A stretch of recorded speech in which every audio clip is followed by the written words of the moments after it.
नमस्कार। इस वीडियो में हम देखेंगे कि वक्रीय निर्देशांक से आप क्या समझते हो। ग्रेडियंट, डाइवर्जेंस और कर्ल को हम वक्रीय निर्देशांकों में प्रदर्शित करेंगे। देखते हैं वक्रीय निर्देशांक क्या होते हैं। निर्देशांक की बात आते हमें लगता है कि किसी बिंदु के निर्देशांक को हम किस ढंग से व्यक्त करते चले आते हैं। हम एक्स वाई जेड, तो एक्स वाई जेड क्या है, ये किसी बिंदु के निर्देशांक हैं। तो ये जो बिंदु के निर्देशांक हैं ये कार्तीय सिस्टम में है।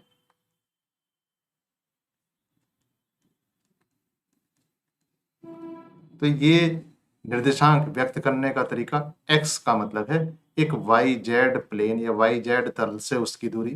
y निर्देशांक का मतलब है कि जेड एक्स तल से उसकी दूरी। और z निर्देशांक का मतलब है एक्स वाई तल से उसकी दूरी।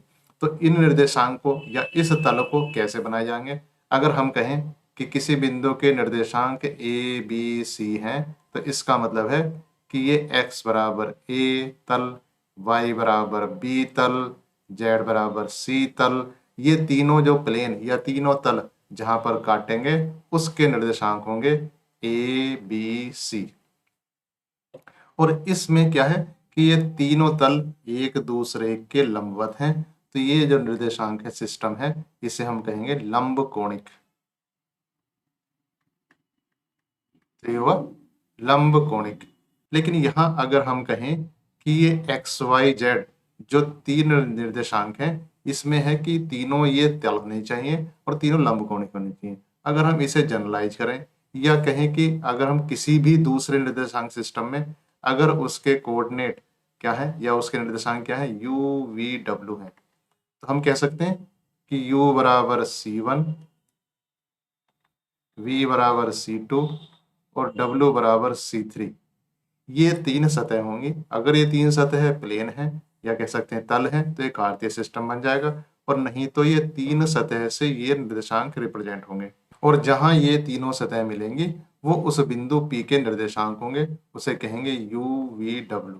अब यहाँ पर हम ये नहीं कह रहे हैं कि ये जो u equal to c1, v equal to c2, w equal to c3 तीनों के तीनों क्या होंगे, एक तल समतल होंगे, ऐसा नहीं कह रहे। इसका मतलब कोई भी सतह ये हो सकते हैं। जहां पर दोनों मिलेंगे वहां पर एक वक्र बनाएंगे, यहाँ ये दोनों मिलेंगे वहां पर वक्र बनाएंगे। इस प्रकार u v w से प्रदर्शित किए जाने वाले निर्देशांक कैसे होंगे, वक्रीय निर्देशांक होंगे।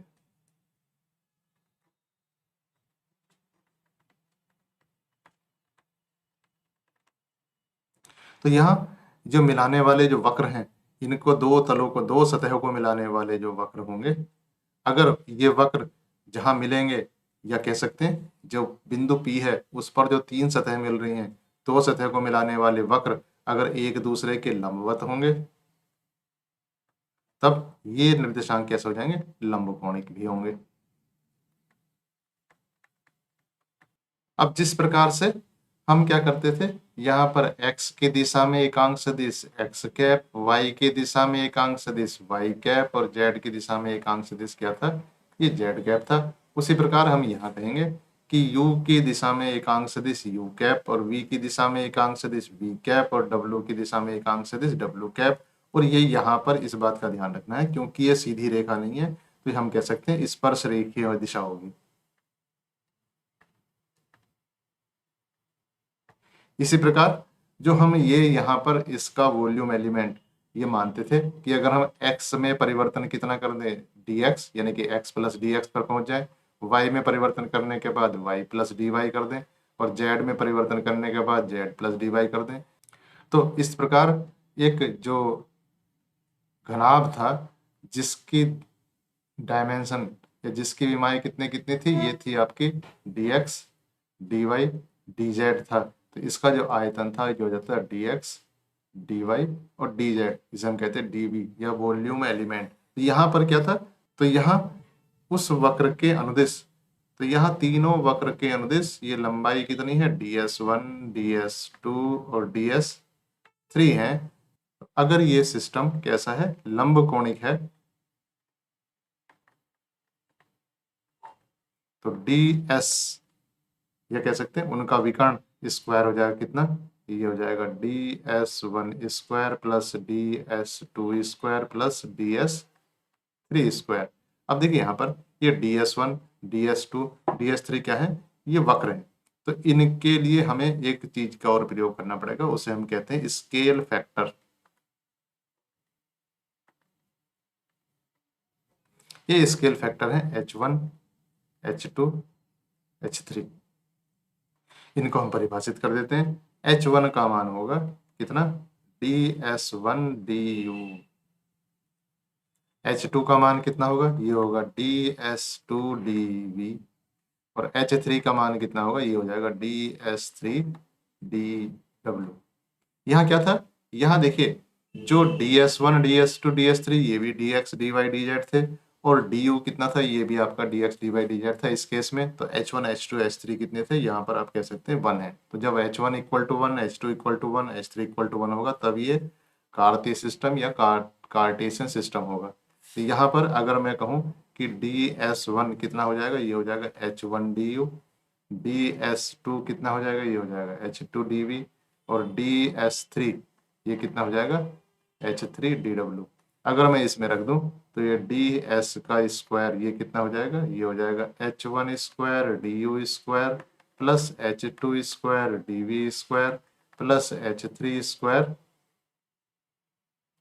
dw square.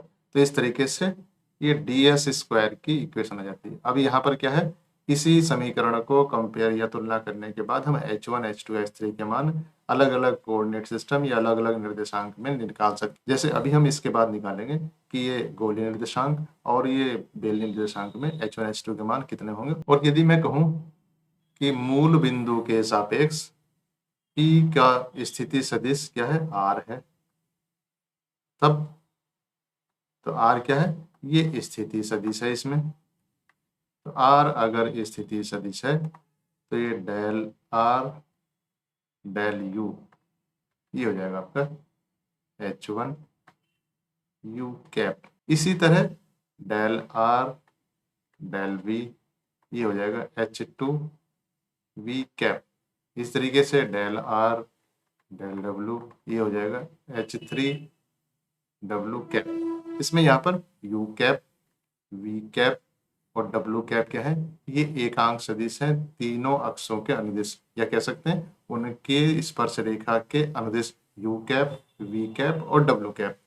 तो अगर मैं कहूँ कि जो हमारा कार्तीय सिस्टम था उसमें क्या है, देखिए उसमें ये था R का मतलब क्या था, ये था एक्स आई कैप प्लस वाई जे कैप प्लस जेड के कैप। अगर मैं इसे आई जे के को इस ढंग से लिख दूं कि R equal to x x cap plus y y cap plus z z cap. तो ये डेल R डेल U का मतलब यहाँ x है, V का मतलब y है और W का मतलब z है। तो ये कितना हो जाएगा, ये हो जाएगा x कैप। इसका मतलब यहाँ जो गुणांक है वो एक्चुअली कितना है, 1 है।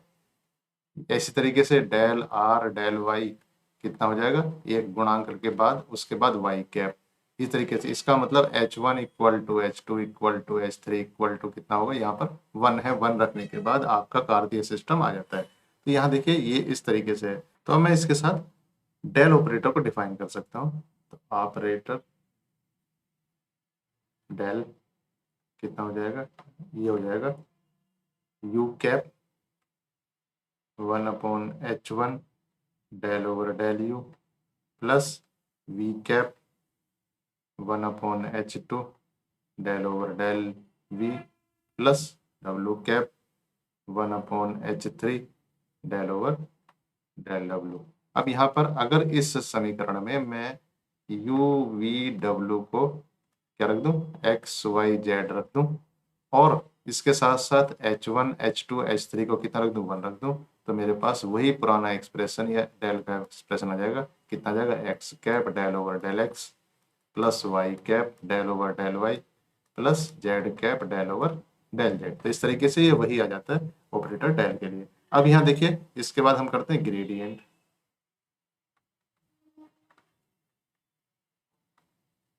तो यहाँ हम इनके डेरिवेशन नहीं दे रहे, हम इनको लिख रहे हैं। देखिए फाई अगर अदिश है तो फाई का ग्रेडियंट हो जाएगा del phi equal to 1/h1 del phi del u cap plus 1/H2 del phi del v cap plus 1/H3 del phi del डब्ल्यू कैप। तो इस तरीके से ग्रेडियंट का एक्सप्रेशन आता है। अब हम लिखते हैं क्या, कोई सदिश है उसका क्या निकालेंगे, डाइवर्जेंस। तो एक सदिश ए है, ए का डाइवर्जेंस। ए को पहले हम क्या करेंगे, इसे तीनों घटकों के रूप में लिख देंगे। तो मान लीजिए जो ए है, ये है A1 U cap plus A2 V cap plus A3 W cap. तो इस तरीके से A1 A2 A3 इसके तीन घटक हुए। तो इसका हम डाइवर्जेंस के लिए एक्सप्रेशन समीकरण लिखेंगे। तो डाइवर्जेंस ऑफ ए का डाइवर्जेंस, तो देखिए इसका डाइवर्जेंस हो जाएगा 1/H1 H2 H3। इसके बाद देखिए del over del you, A1 लिखेंगे पहले, फिर H2 H3 plus del over del v, A2 H3 H1 plus del over del डब्ल्यू, A3 H1 H2। इस तरीके से ये डाइवर्जेंस का एक्सप्रेशन आ जाता है। अब हम लिखते हैं इसका सदिश ए का कर्ल। ए क्या है, ए वही है, A1 U cap A2 V cap A3 W cap. इसका मतलब इसका हम क्या लिखेंगे, कर्ल लिखेंगे। तो इसका कर्ल हम किस में लिखेंगे, ये हम सारणी से लिखेंगे। यहाँ होगा U cap V cap W cap, और यहाँ इसके अपॉन करेंगे H2 H3 H3 H1 H1 H2। इसके बाद del over del u del over del v, और यहाँ डेल ओवर डेल डब्ल्यू। इसके बाद H1 A1 H2 A2 and H3 A3। इस तरीके से यहाँ हम क्या कर सकते हैं, यहाँ हम H1 H2 H3 1 करके उसे बाहर निकाल सकते हैं सारणी से। तो इस ढंग से भी इसे लिख सकते हैं। तो इक्वल टू इतना भी लिखा जा सकता है 1/H1 H2 H3। तो इस तरीके से फिर यहाँ अगर H1 H2 H3 कॉमन लेंगे तो हो जाएगा H1U cap H2V cap H3W cap del over del u del over del v del over del डब्ल्यू H1 A1 H2 A2 H3 A3। तो इस तरीके से यह हमने देखा है कर्वीलिनियर कोऑर्डिनेट क्या होते हैं, और हमने ग्रेडियंट, डाइवर्जेंस और कर्ल को ये इसके रूप में लिख दिया। इस वीडियो के नोट्स PDF फॉर्मेट में आपको नीचे डिस्क्रिप्शन में मिलेंगे। Thank you.